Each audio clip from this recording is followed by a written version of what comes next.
Greetings and welcome everyone. Thank you for joining us today to discuss the Intellect Design Arena Limited financial results for the third quarter of the fiscal year 2025-26 ending December 31st, 2025.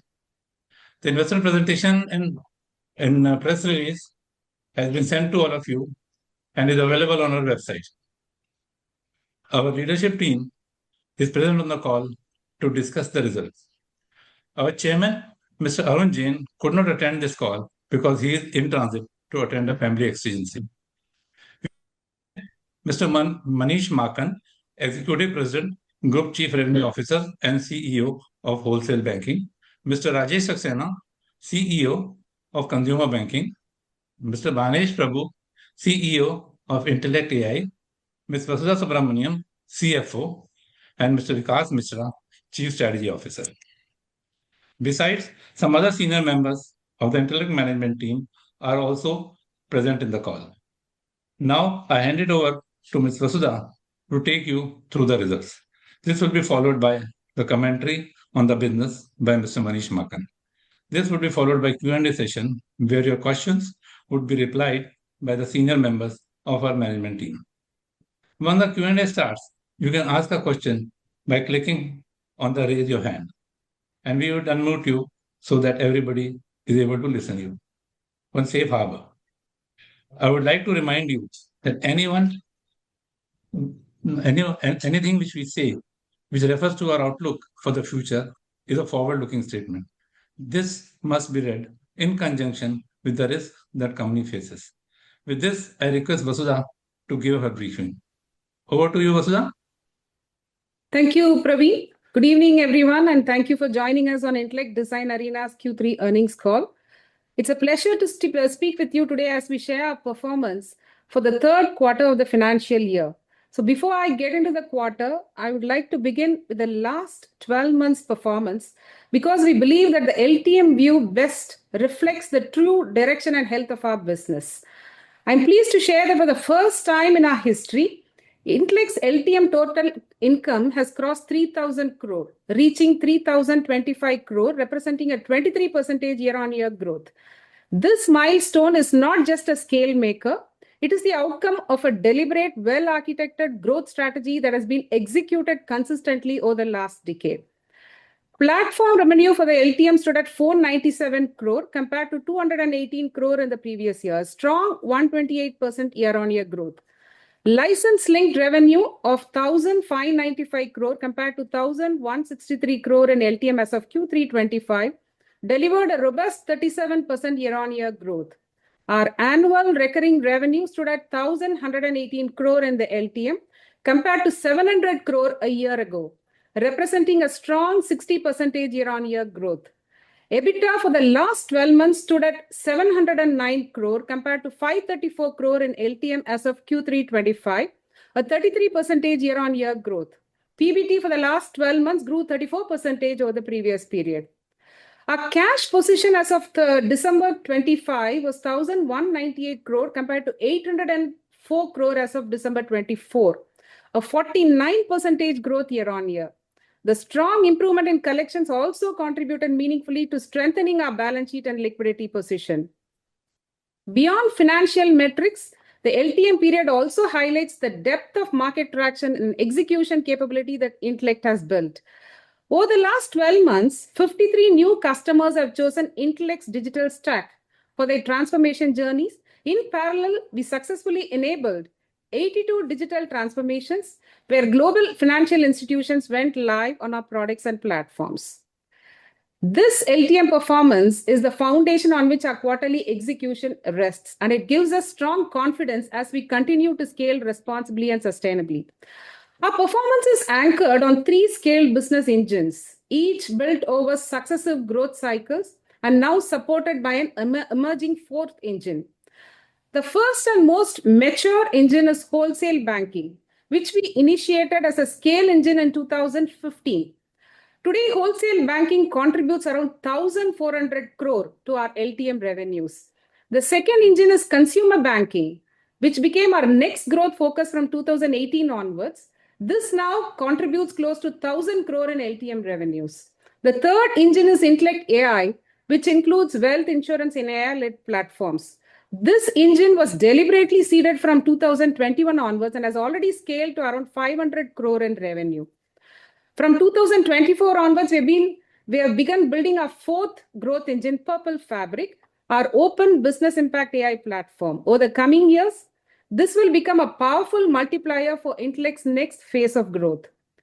Finally, our growth over the last 12 months has been supported by deliberate investments in leadership and institutional capabilities. 27 senior leaders have joined Intellect during the last 12 months. These additions strengthen our global consulting, delivery, product, and go-to-market capabilities. In a key leadership move, Manish Makan has been elevated to Executive President and Group Chief Revenue Officer while continuing in his role as CEO of Intellect Wholesale Banking. This step brings sharp alignment across product strategy, sales execution, and revenue ownership at an enterprise level. We are also pleased to announce that the Board of Directors have approved the appointment of Mr. D. Shivakumar as an additional director designated as an independent director based on the recommendation of the NRCC. Mr. Shivakumar is a respected business leader with extensive experience across Indian and global organizations. He is currently an operating partner at Advent International, a global private equity firm. He has previously served as Group Executive President at Aditya Birla Group, Chairperson and CEO of PepsiCo India, and CEO of Emerging Markets at Nokia. As an alumnus of IIT Madras, IIM Calcutta, and the Wharton School, he brings a wealth of strategic and governance insight to our board. His appointment for a 5-year term is subject to shareholder approval via a postal ballot. Now, let me turn to the financial performance for Q3. Total income for the quarter stood at 753 crore, reflecting a 21% year-on-year growth. License-linked revenue, which is the platform plus license plus AMC, for the quarter stood at 391 crore, growing 34% year-on-year. On profitability, EBITDA for Q3 was 122 crore, translating to a margin of 16%. Profit after tax stood at 28 crore, impacted by a one-time gratuity provision of 30.84 crore on account of the new labor code and the resultant deferred tax of 7.8 crore. Collections for Q3 stood at 913 crore compared to 553 crore in Q3 as of full year 25, up by 65% year-on-year. eMAC continues to power composable transformation across banking domains, enabling clients to modernize at speed while maintaining control and predictability. Purple Fabric, our open business impact AI platform, is increasingly embedded into live production environments. During the quarter, 14 new value discovery partners joined the Purple Fabric ecosystem, expanding our reach across AI-led underwriting, risk claims, collections, and payments use cases. Together, these platforms are enabling clients to move beyond digitization into intelligent, explainable, and outcome-driven transformation. On the market recognition, we are proud to share that Time Magazine has recognized our Chairman and Managing Director Arun Jain as one of the global growth architects, a rare and prestigious distinction that recognizes leaders building for long-term value in a world obsessed with quarterly outcomes. In addition to this global media recognition, Intellect has received strong analyst validation this quarter. Datos Insights awarded our transaction limits management solution the gold medal for innovation and operational efficiency in their commercial banking and payments impact awards. Euromoney named Intellect the world's best transaction banking software provider 2025, including best in cash management and best corporate channels. Gartner acknowledged eMAC.ai core banking as a visionary in the Magic Quadrant for retail core banking systems Europe. IDC MarketScape identified Intellect's corporate loan lifecycle management system as a leader in its worldwide vendor assessment for 2025 and many more. Together, these recognitions reflect the depth, breadth, and relevance of our platforms across core banking, treasury, risk, compliance, transaction banking, and AI-led business intelligence. To summarize, Q3 represents a quarter of structural progress for Intellect. We crossed 3,000 crore in LTM revenue, anchored on 3 scaled engines and an emerging fourth. We delivered robust cash flows and balance sheet strength, and we continue to execute large-scale transformations with consistency and discipline. As we move into the final quarter of the year, we do so with confidence, backed by a strong portfolio, resilient cash flows, and a repeatable growth engine designed for the long term. Thank you for your continued trust and support. Over to you, Manish. Thanks, Vasudha, for a detailed commentary. Good evening, everyone, and thanks for attending this investor call. Let me try and summarize some of the things which Vasudha talked about into 5 strategic themes which we are focused on. I think an LTM growth of 3,000 crores, crossing 3,000 crores in this quarter is really proud moment for all of us, and I'm sure we'll be equally proud for all of you being part of this journey. A 23% revenue growth, 33% EBITDA growth, 49% additional cash generation. I think we're ticking all the right critical parameters and clearly shows that the investment we have been uh, putting in well orchestrated and is delivering the right results for us. Let me briefly talk about the 5 salient themes that explain how this growth algorithm works. I think the first one, which is we believe is a technology moat, emac.ai. At the core of our model is emac.ai, our AI first composable platform, architected for scale, reuse, and continuous evolution, which is consistently being demonstrated with the wins and our ability to execute quicker and faster. I think we're proud that we have built this system with AI first as an objective across the life cycle rather than induce it or put a bolt on top of it while some of the my peers are doing that same thing. This composability is driving faster time to value and helping us get better rates and a platform stickiness from us. The second pillar I want to focus upon is multiple engines, like what Vasudha called out, are working in one flywheel and everyone's being able to. The wholesale bank, I was fortunate to initiate and lead that from 2015. It's crossed 1,400 crores and has been a consistent growth engine. It's a mature cash generating engine focused on long cycle transformation programs with the largest tier one banks. I think our second pillar, consumer banking, which we started in 2018, scaling up very proudly, is crossing the 1,000 crore mark and is becoming the powerhouse for digital and new age co-banking, which banks are looking at. This has the robustness and the depth of capabilities and is not just a framework. I think I want to call our youngest platform Wealth Insurance, which is solely anchored around AI. Our focus started 2021 and has also now crossed 500 crore LTM.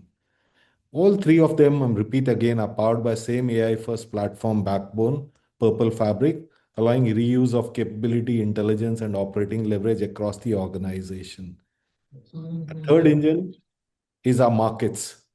Our revenue is battle tested in the world's most demanding financial hubs, with 62% of our revenue coming from advanced market, and is also well distributed across the Americas, Europe, Middle East, APAC, and India, avoiding any geographic concentration in any place. Success in these high bar economies validates product maturity, regulatory robustness, and delivery predictability at the same time. I think this is well set for India, APAC, and Africa, which are the followers and also the faster growing economies, to be able to adapt to all of this. A success with tier one banks across multiple geographies has created a strong global brand. This result gives us the insulation against the regional volatility and is no more a noise for us. I think the fourth dimension, which is now the next growth frontier, which we are embedding into our platform, as well as looking at for scale, is around mainframe to cloud migration and enterprise AI versus Purple Fabric.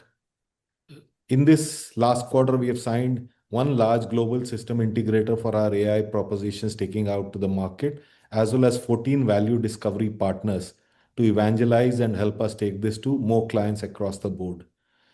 On momentum, we are in advanced discussion with a global mainframe infrastructure leader to jointly transition monolithic banks to emac.ai based architectures from the mainframe architecture. These are not just adjacent bits, these are natural extensions of the same platform, emac.ai. I think the fifth thing, which is in summary, is the downside protection or a risk absorption designed by Intellect. No single geography, customer, or product line can materially impair our performance.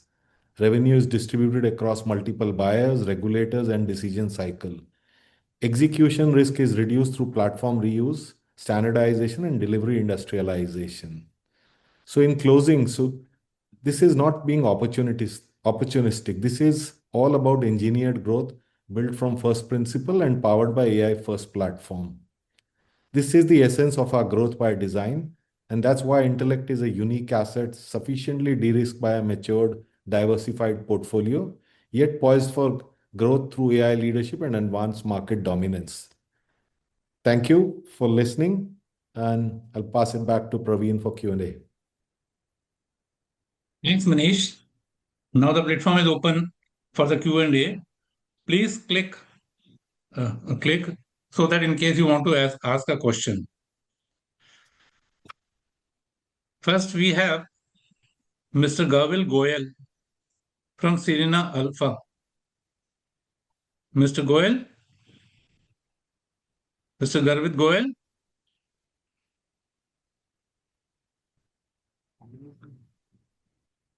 Next.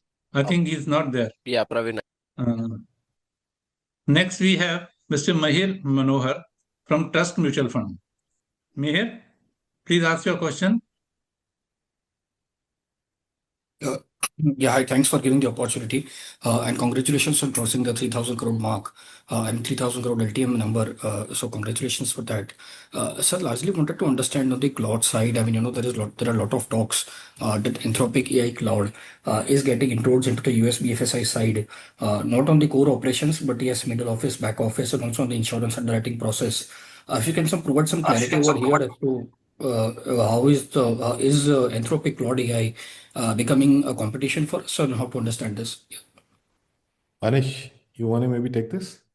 Yeah. So, there is obviously different LLMs continuously upgrading in the market. And I think we basically utilize for our Purple Fabric platform has the ability to optimize the right LLM that a customer needs for each use case.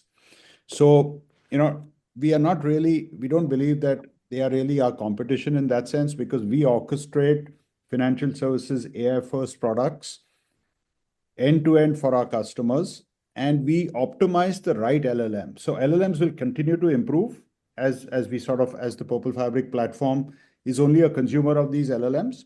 So I think we are not really concerned, and we are not finding that they are actually coming and occupying a place where Purple Fabric is placed.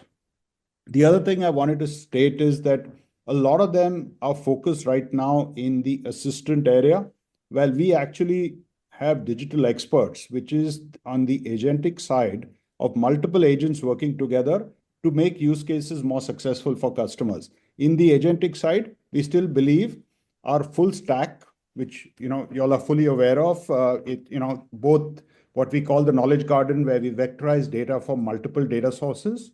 We have digital experts that work on that data, but we have the optimization hub, which is quite unique because the user continuously needs to ensure that the digital experts is using the best LLMs to achieve their objective of outcomes for the customers.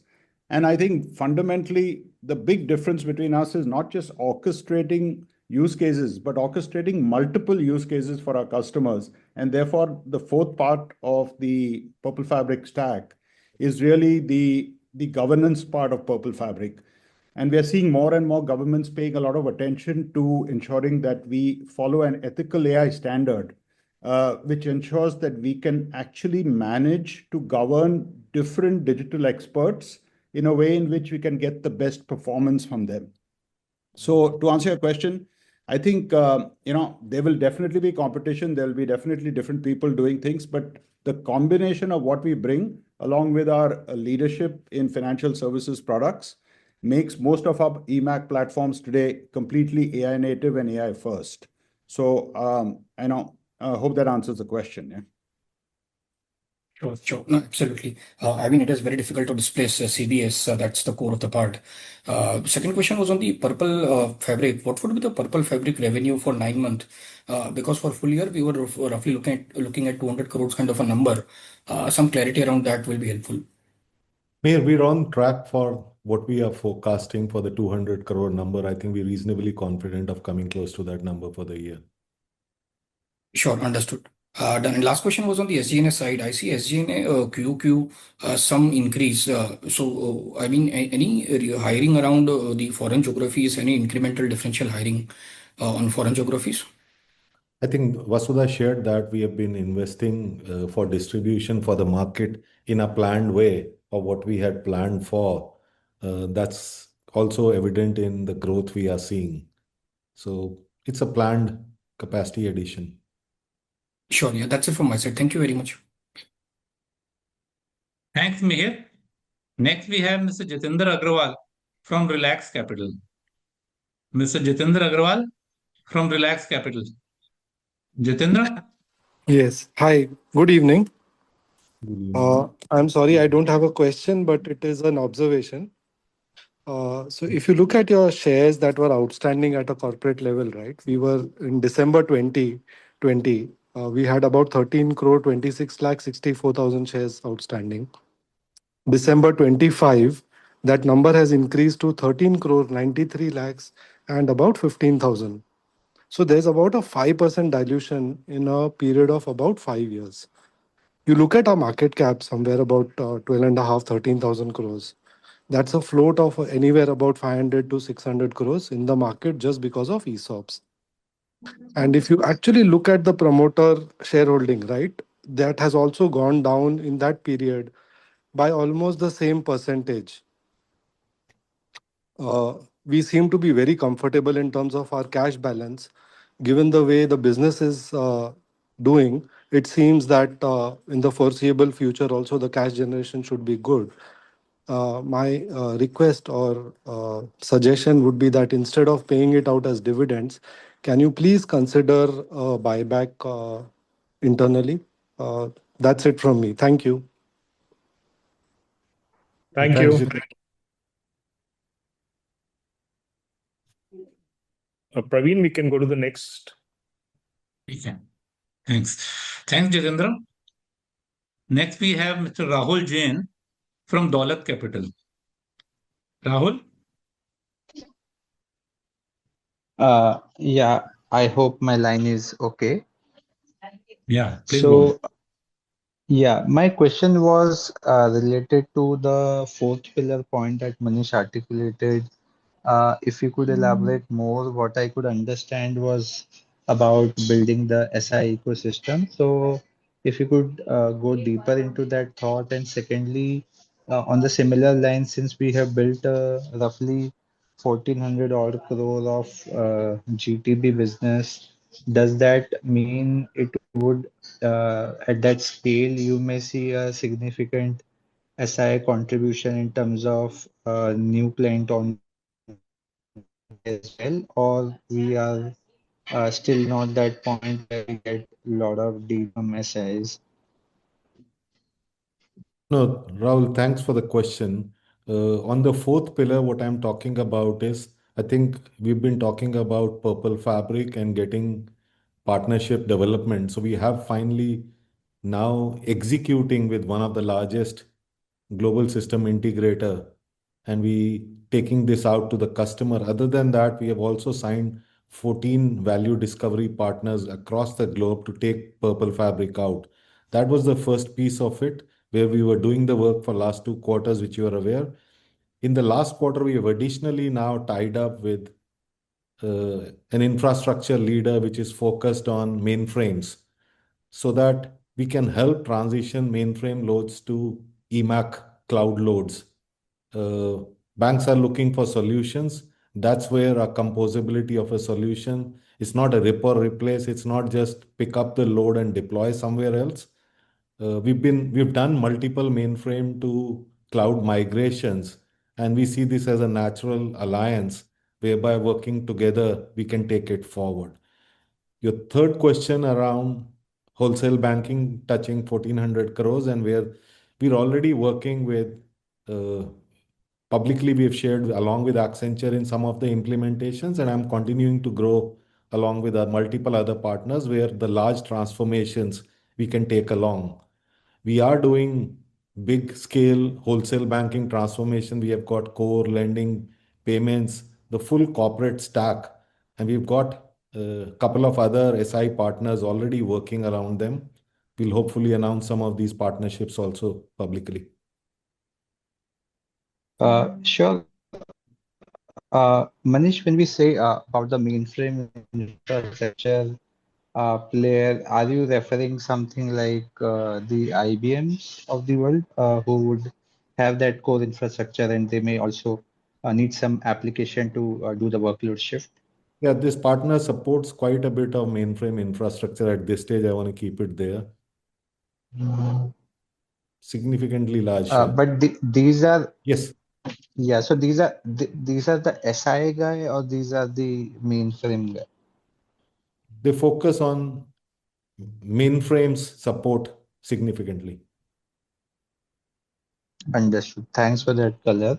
And just last bit from my side, the growth in this quarter in particular was not pretty exciting. Our investment in terms of marketing and go-to-market has been pretty strong. So is it just like one-off quarter in between where we are seeing this kind of a dip, or it's more of a some kind of an economic factor that you're seeing in the market causing a slower ramp up in particular markets? And with those thought, how you see current year or Q4 panning up? No, so Rahul, the key thing is we've said we have designed for a 20% growth company on an LTM basis. Right now, we're demonstrating that. We're not from quarter to quarter. We had said at the beginning of the year that we have to stay above 700. First three quarters, we have stayed above 700 crores. Now is about in between Q4 and Q1, how do we go above 800 crores revenue? That's what all of us as leadership team are working. So that's a very nice momentum from that perspective cumulatively, if you look at. See, I So don't you're want to saying come under pressure of signing a deal, distress, because I have a quarter ending. We're building a robust business. Sometimes quarters is not what we look at. The yearly is where we are committed to demonstrate performance. And I think, and we had said measuring at an absolute level, stay above 700 crores, and in the next two quarters, see how between Q4 and Q1, how we can go above 800 crore revenue. So we are all working towards that. I'm still confident okay. of the thing. Okay, okay. Thanks for that color. Thanks a lot, Manish, and best wishes for the time here. Thanks, Rahul. Next, we have Mr. Rohit Balakrishnan from iThought PMS. Rohit, please ask your question. Yeah, hi. Good evening, everybody. So, sir, my question was, I think, Rohit, are you there? Yes, Yeah. Praveen, we can hear it. We can hear him, Praveen. can you guys hear me? Yes. Hello? Yeah, go ahead, Yeah, Rohit. Okay, Yeah, thank yeah. you. Thank you very much. So my question was, sir, I think, so we had, I think, talked about these accelerated investments in Q3 and Q4. So if you could maybe, I think if my memory serves right, we had talked about around 40 to 45 crores in Q3 and another, I think a similar number in Q4 in terms of market investments towards both Purple Fabric and eMAG.ai. So maybe can you just call out what the number was in this quarter and what do you think would be the number in Q4? That was one.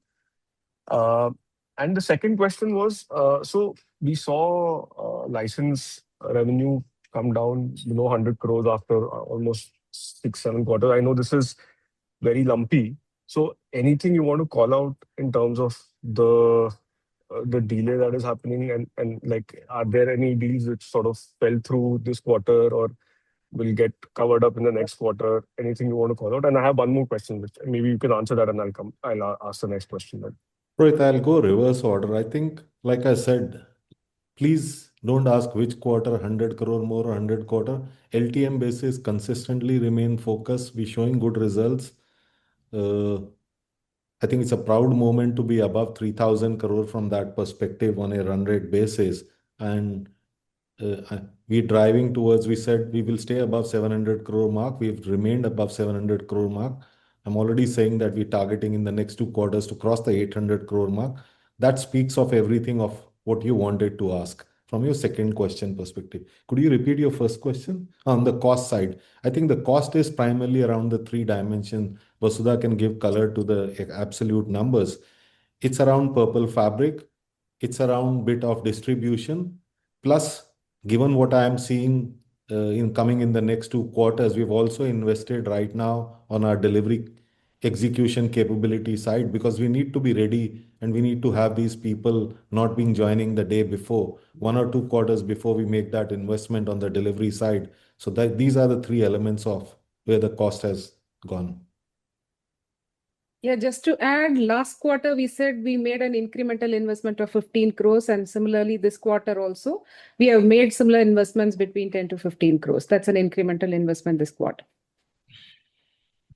Got it. And Manish, I think just from the LTM point of view, I think we had said that we'll be, despite all these investments, we'll be at 20% kind of margins adjusted for these investments. I mean, after these investments. So do we still hold on to that number for this financial year, FY26? I think look at consistent 700 crores investing towards 800 crores. Those are very, very positive metrics. The quarter, don't look at quarter on quarter. Look at. No, I'm asking for the entire year. Not looking at this quarter as such, but I'm saying for the entire year. I think. Okay, Manish, let me answer. So, like Manish said, it's always better to look at LTM performance. And if you look at our LTM EBITDA has fetched us about 23.8%. So going by that, yes, we are very highly hopeful that we'll also end up in a similar number as we close this financial year. Got it. And last question was on the US expansion. Yep. So any qualitative commentary, Manish, you can give, like how are you seeing this calendar year or next financial year in terms of the growth there? We were expecting very high growth for this year as well. So maybe you can comment how US has been for this year and how do you expect next year? I think I want to maybe just quantitatively share one more forward thing. I think across North America, I'm not far from start touching 1,000 crore revenue. It's been a good North America growth for us this year. That's why we across Canada and US we are investing. Some parts of execution happens out of Toronto, some happens out of New York. Purple Fabric has been helping us grow significantly. Payments has our liquidity and CTX platform was a growth platform. Payments is where we are now making multiple breakthroughs, so we're investing over there. Corporate core is something which we have been winning over there. So if you see multiple levers are firing over there. So we're happy that with PF also we're now expanding our distribution across multiple hubs.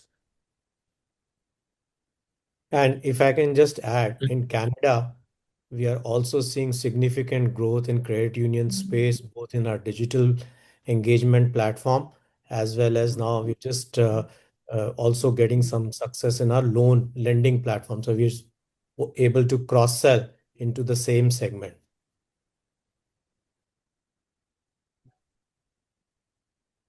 Got it. I'll join back. I have one more question, but I'll join back in the queue. Sure. Thanks, Rohit.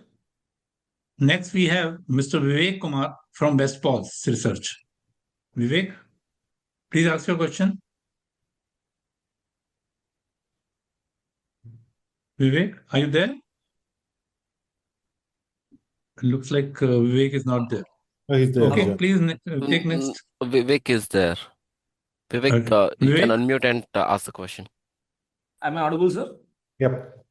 Yeah, please. Thank you. Manishji, just if you can throw qualitative light on, are you facing tailwinds or headwinds in terms of if you just 3 quarters back, Arunji was explaining about sales cycle being long, and in next 2-3 quarters we will convert a lot of deals. So can you qualitative outlook on different revenue streams that you have highlighted in your presentations, like consumer, GTB, GCB, and A and wealth? If you can talk in terms of tailwinds and headwinds, so that, and also anyway, and even given all these things, you are still confident on 20% growth on a LTM basis, right? So yes. these two are. No, I think We can talk about tailwinds and headwinds, because what are the tailwinds, which are the products which are like really having lots of tailwinds, because that would give us more qualitative picture on, if you can give us. I think the multiple products under each of this wholesale banking, consumer banking, wealth, insurance, which are now getting scale. So, which is a good news for us. Uh, it's not just firing on one or two products or one or two lines of business. Clear evidence we have shared with you: 500 crores, 1000 crores, and 1400 crores. So that is helping us. A balanced portfolio approach helps us to deal with any market volatility. I think that's why we continuing to say we've designed for 20%. This balanced portfolio approach across markets and across product lines is helping us manage it. Our technology moat is the big differentiator out, which I'm most proud of with eMAC.ai. I'm able to grow the size of the deals also with this, because what people see is this is a desired architecture state where everyone would want to be from the composability and the scalability and resilience perspective. And bank after bank, the largest tier ones consistently signing is just giving us that confidence. There's always headwinds of, you hear noise of politics, different things. Uh, we got to deal with that. That's what we design business for. So there's nothing right now material of headwinds or material tailwinds. I think a balanced growth is, I'm feeling good and confident.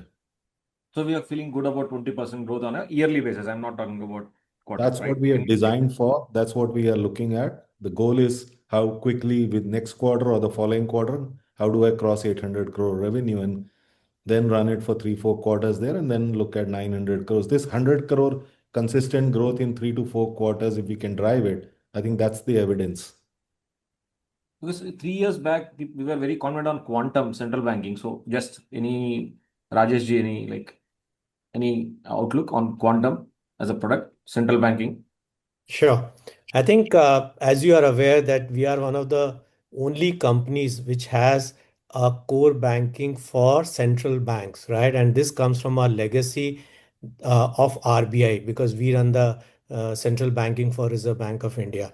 So as you know, if you look at the TAM, right, the TAM of this market is limited because there are only that many central banks. And there are a couple of opportunities that we are chasing with central banking, but it'll always be a limited market by the design as compared to, let's say, a core banking, etc. But we continue to be the market leaders in this market, and we continue to be consistently rated in T1 as T1 in this space. And we are, as we speak, in a couple of opportunities with large central banks. Thank you. And small suggestion, like what Jatinder Agarwal has suggested, your equity dilution, because now we are generating cash and you're already sitting on 1200, close to 1200 crore cash. I think, can please suggest Arunji to consider buyback, because there's a lot of almost 1% is entering free float every year, right? We'll record your comment and share with. Thank you, Manish. Thank you very much. Thanks, Vivek. Then we have next Mr. Pawan Kataria. Mr. Pawan Kataria from Bullseye. Yes, Pawan? can you hear me? Yep. Yeah, please go on.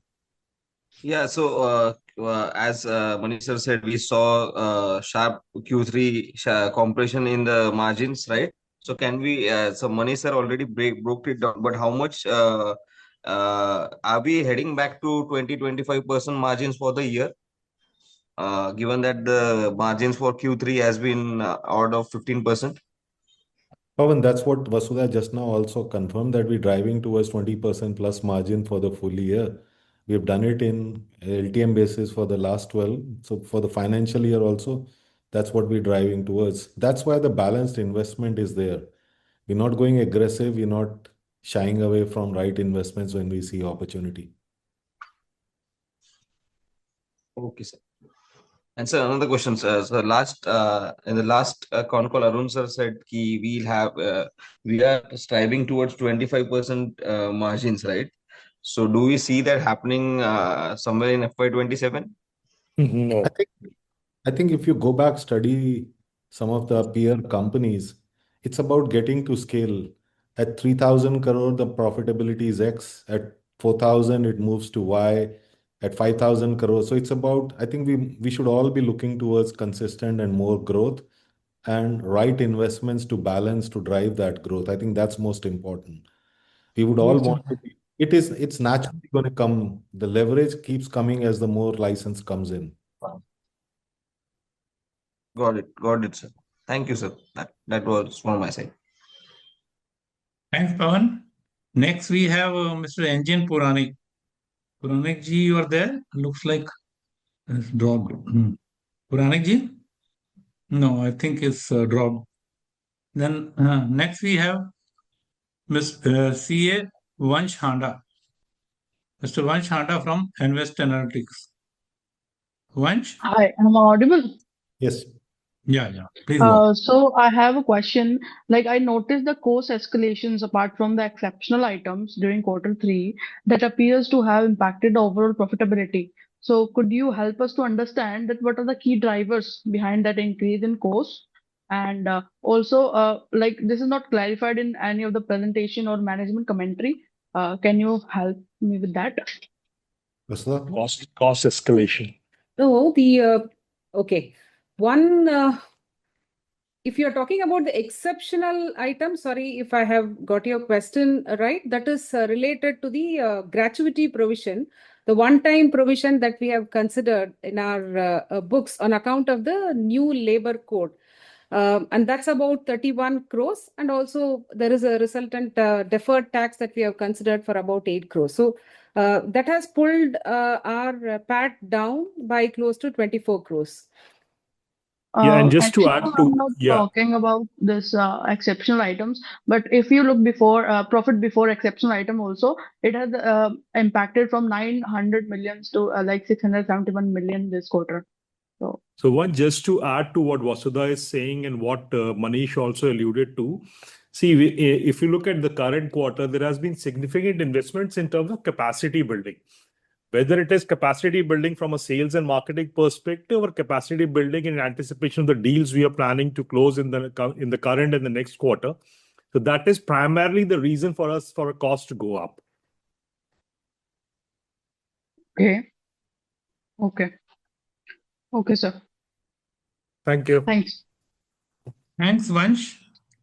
Next, we have Prem Doshi from Ace Equities. Prem Doshi. Hi, sir. Am I audible?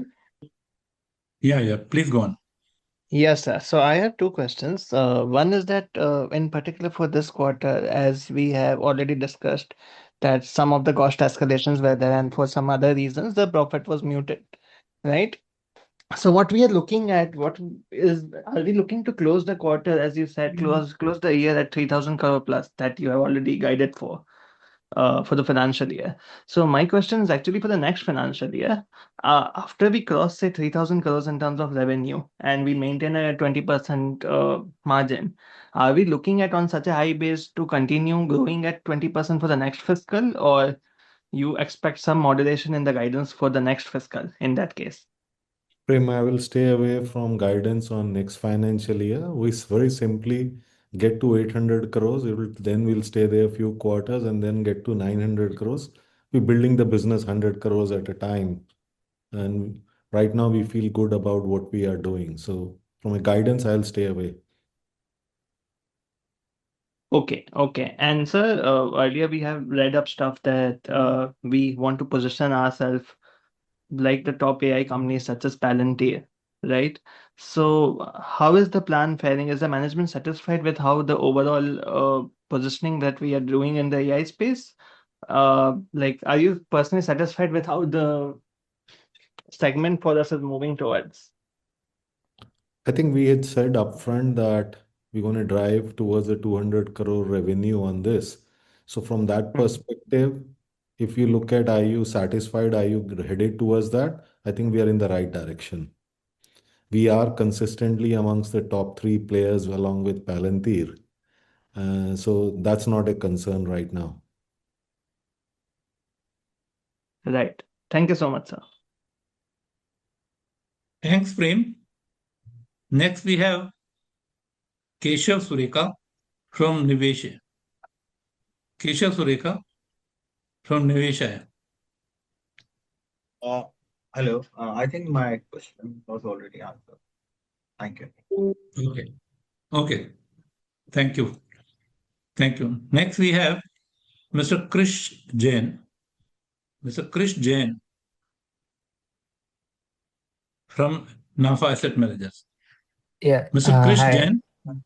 Yeah. Hi. I hope I'm audible. Yeah. Thank you for taking my question. So my question is regarding Purple Fabric. So what I can see from the presentation is that your LTM revenue from operations is 2919 crores. Out of that, wholesale, retail, and AI business put together is around 2900 crores. Am I correct in understanding that Purple Fabric in the last 12 months has contributed only 19 crores? And since you've reiterated that you're on track to hit 200 crores this financial year, I wanted to understand how is that possible in the next 3 months? No, Purple Fabric is embedded across the businesses on wealth, insurance, and everything. So we're not looking at like that. When we look at segmented Purple Fabric, that's where we are saying we are good for 200 crores. Oh, okay. Got it. So next question is, you mentioned Palantir and C3.ai as your Yep. main competitors in for Purple Fabric. Are we still sticking to that, or do you see any new competitors, entering this space? Manish, you want to help in this, please? Yeah, I mean, I think Palantir and C3 AI are our fundamental main competitors, the way we see it. There will be lots of noise with small players coming and doing use cases in different areas. But when you actually look at end-to-end orchestration and enterprise level AI deployment, I think those two would be our primary sort of competitors when we look at orchestrating different type of use cases. And what Manish mentioned is that a lot of our existing products also have moved to AI first. So a lot of the Purple Fabric capabilities of orchestrating AI is getting embedded into everything we do. So I think, frankly, other than those two, there are various other people we run across, but we haven't found somebody who orchestrates end-to-end use cases the way anybody other than those two. Okay, got it. Just I'll squeeze in the last question regarding Central One, the acquisition that happened a few months back. So they are still reporting revenues in the digital banking segment, and they mentioned there's a transition period as well as the reporting losses. So my question is, how long is this transition period, and what are the losses we are bearing in the business that we've taken over from Central One, and how are we going to make it profitable? We are already making profit on Central One. It's a single-digit profit that we are making. In fact, initially we said it's going to be margin neutral, but we are making some profits out of it. Yeah. Sure. And how long is the transition period? What do you mean by transition period, Krish? The transaction is completed and it's now okay. Yeah, go on. When you say, are you talking about transition from to our digital engagement platform? No, I'm taking this from Central One's quarterly report actually. In their Q3, it's calendar year Q3, which is our Q2 of the financial year. They have reported 4.5 million Canadian dollars as non-interest income, so revenue. And they've mentioned revenue has gone down because the business is being transitioned to Intellect.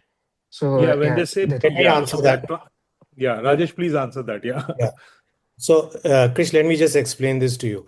So, what we did was we acquired Forge business from Central One, which is the digital business from them. That business, as Vasudha confirmed, is already giving us a single-digit margin business. Initially, we had said it would be margin neutral, but we are actually seeing a single-digit margin business. Now, Central One is providing us some support. For example, the cloud infrastructure of on what this Forge business works on is still provided by Central One, for which we are paying them a certain cost. That is what they are showing it. Otherwise, the business has completely transitioned into Intellect. I hope that helps to explain your query. Yeah, that helps. Yeah, thank you for taking my question. Thanks, Krish. Yeah. Next, we have Mr. Kushal Goenka. Mr. Kushal Goenka from Mangal Keshav Financial. Yeah, hi sir. Can you hear me? Yeah, please go on. Yeah. So my question was on the gross profit margin. Like I'm not trying to analyze quarter on quarter, year on year basis, but I just want to understand that if we offer more, say, specialized products like Purple Fabric integrated to our other services, so shouldn't our gross profit margin should increase? Because I think so we saw around 300 basis point blip quarter on quarter and year on year also. So just wanted your thoughts on the same. No, that is already happening. In addition to that, as Manish had mentioned in the beginning, we are also capacitizing. So we are also building capacity in anticipation of the work to be completed in the coming quarters. And that's why you are seeing some dip over there. So, ma'am, if you can just allude, what exactly are the item line in the gross profit then? Then, so isn't that the people? It is, yeah, it is the people that we take, doesn't it come under the EBITDA part? No. See, for computing the gross margin, the costs that we consider are those which are directly attributable to the projects. Okay. Yeah. So, and also people sometimes work on, proof of concept and proof of delivery, and those costs are also built part of those SDE cost. And that's how you compute your gross margins. Okay. So, if I may ask in another way, so like what can be a sustainable, at least a gross margin basis? I'm not going to the EBITDA part, but like 54%, I guess, this See, year. if you look at our trend, maybe again in the last 12 months, and then even in the previous last 12 months, it was hovering around 57%. Yeah. Okay. So we can expect at least we come back to 57%, probably 54%. Yes. Okay. Okay. Thank you. Okay. Thanks, Kushal. Next, we have Mr. Ravi Mehta. Mr. Ravi Mehta from OneUp. Ravi? Yeah, hi, am I audible? Please ask your question. Yeah, Ravi, come. No, I just wanted to check. You mentioned that, this quarter there was an incremental investments of 15 crores. If you can help us, split in which headline items it was being split, whether it was software development, SG&A, because I'm just trying to see how the impact is playing out on EBITDA and on gross margin, just to understand how the normalized course can be. I don't think so. We need to get into that level of nitty-gritty. So anyway, the amount is not that much for a 15 crore value. We need to go to that level.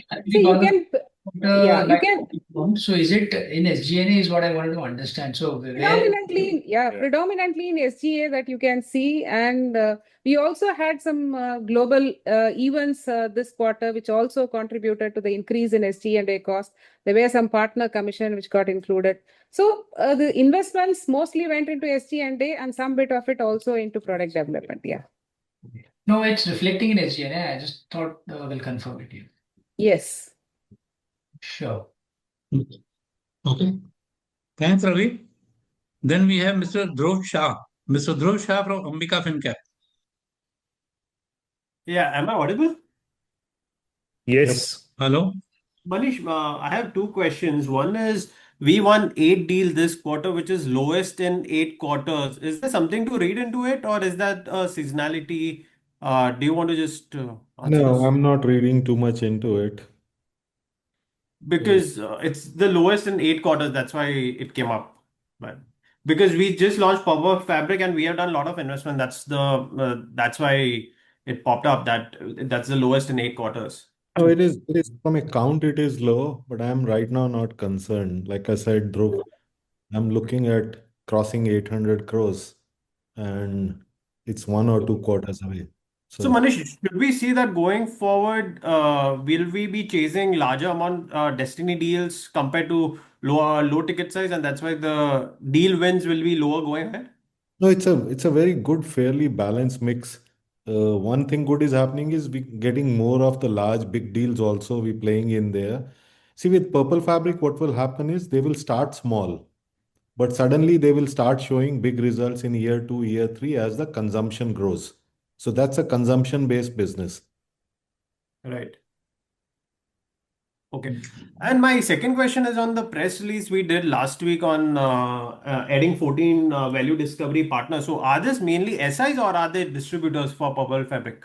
These are smaller mid-sized technology companies which we are helping to take us forward. Okay, understood. Great. Thank you so much.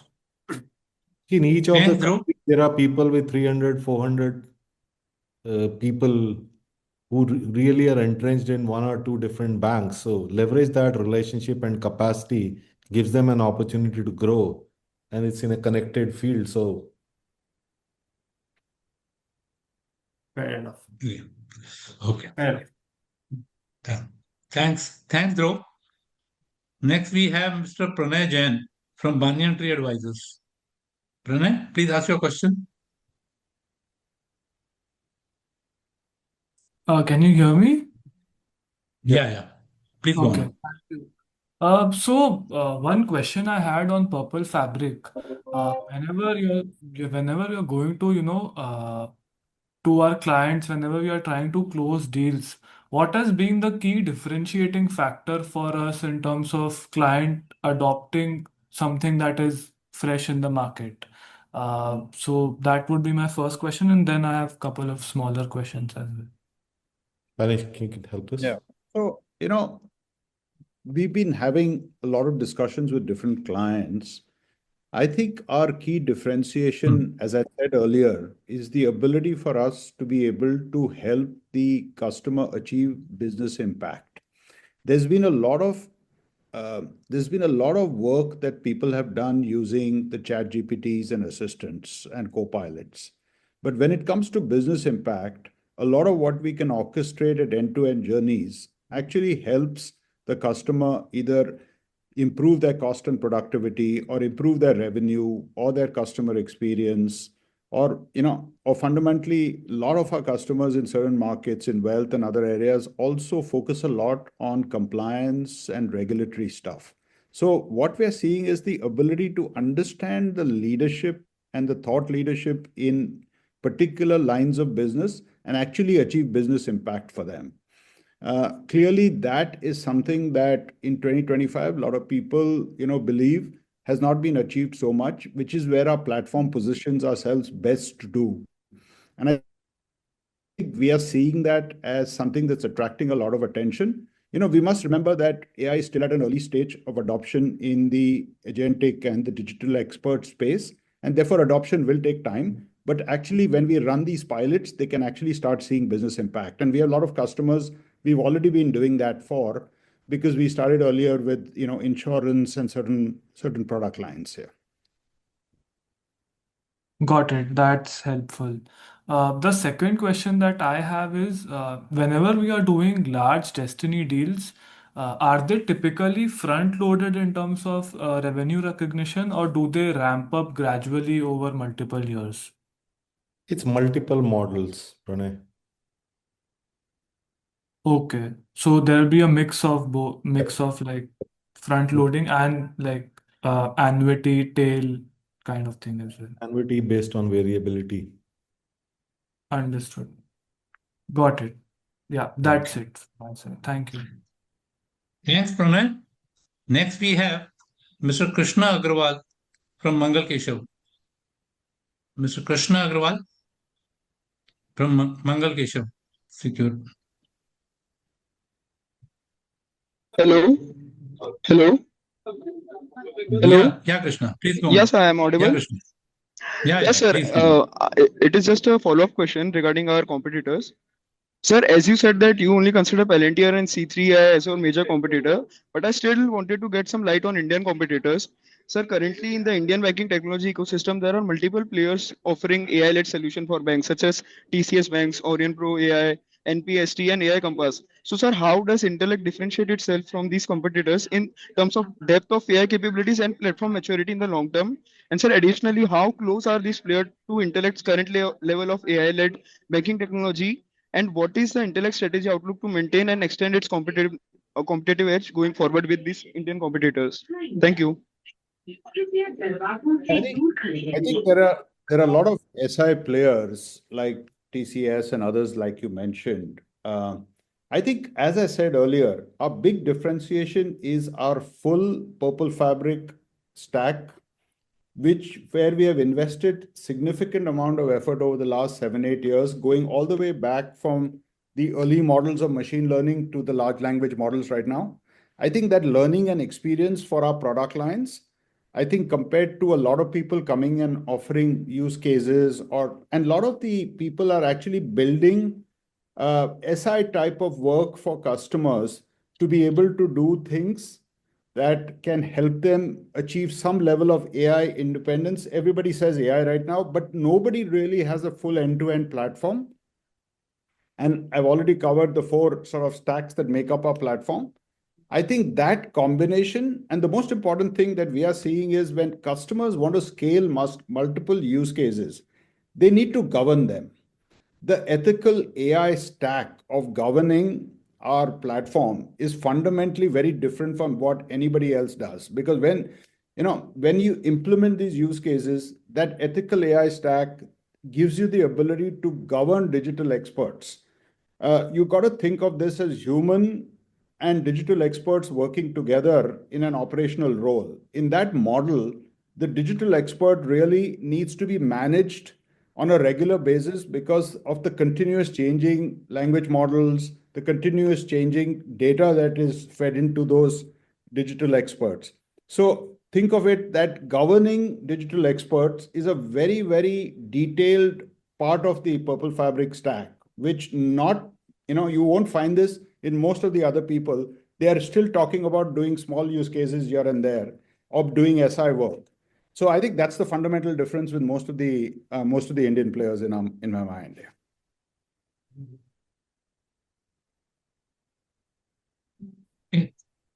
Okay, sir. Thank you. Thanks, Krishna. Next, we have Sonal Minhas from Prescient Capital. Sonal. Hi, sir. This is Sonal Minhas. I hope I'm audible. Yep. Yeah. Please go on, Sonal. I want to continue from the question the last participant asked. Some of the players, as you mentioned, that they don't have a full stack.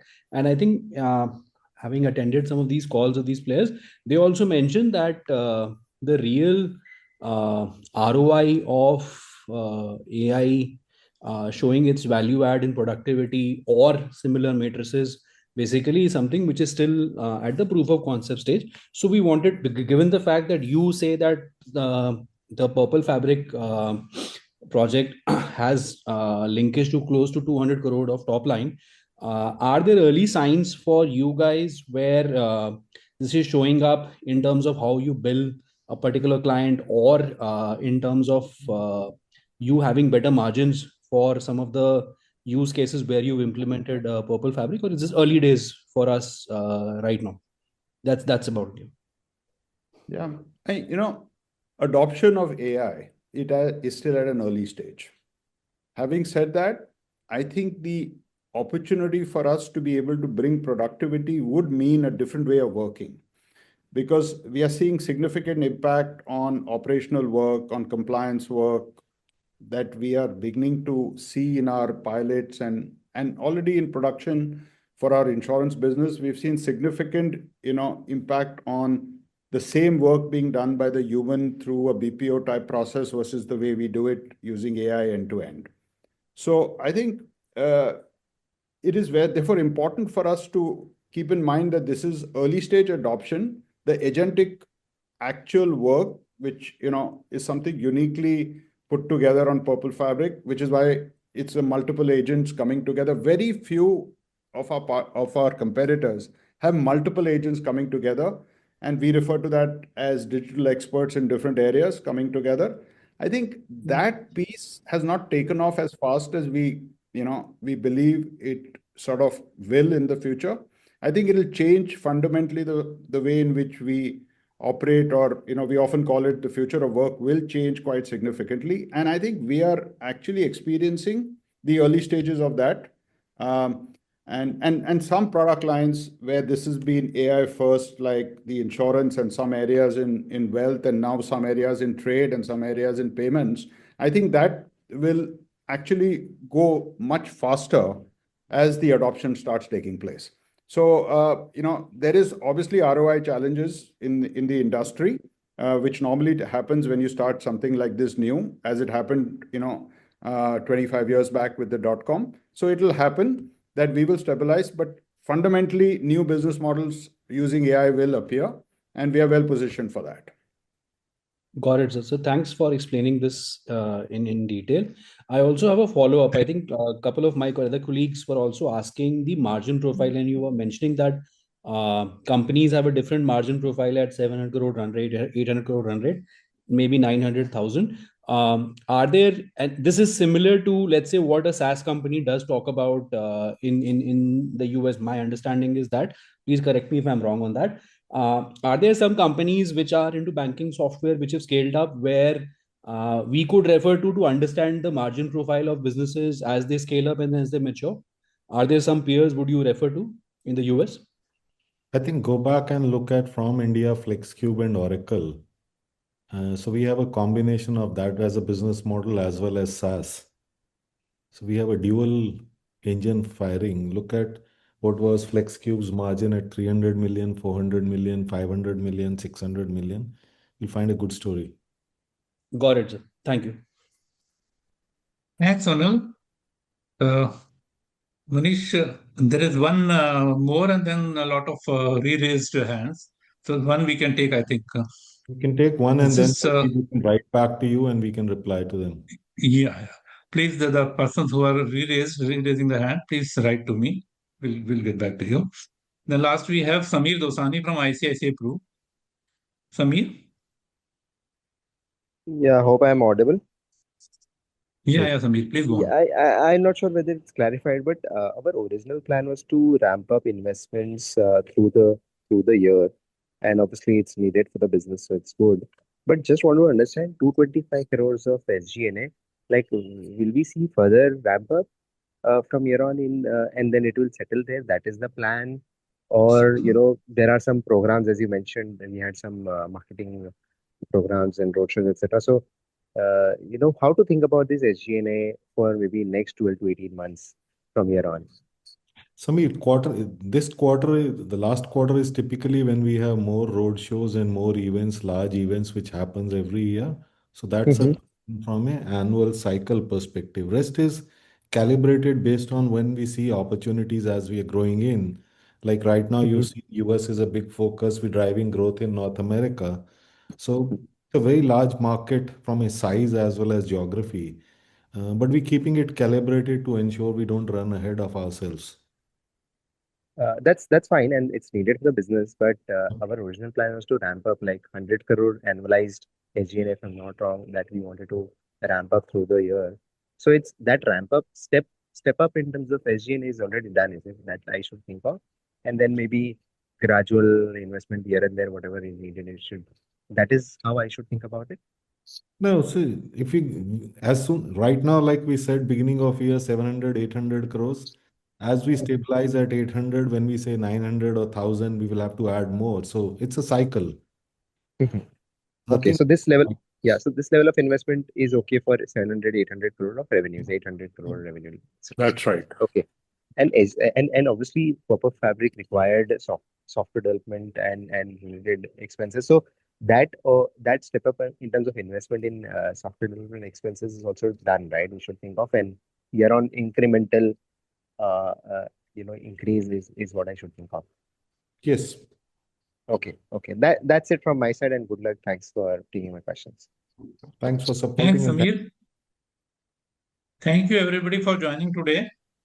In case any questions you have, you can just write back to us and we'll reply accordingly. Thank you. Thank Now you you. can log off. Thank you.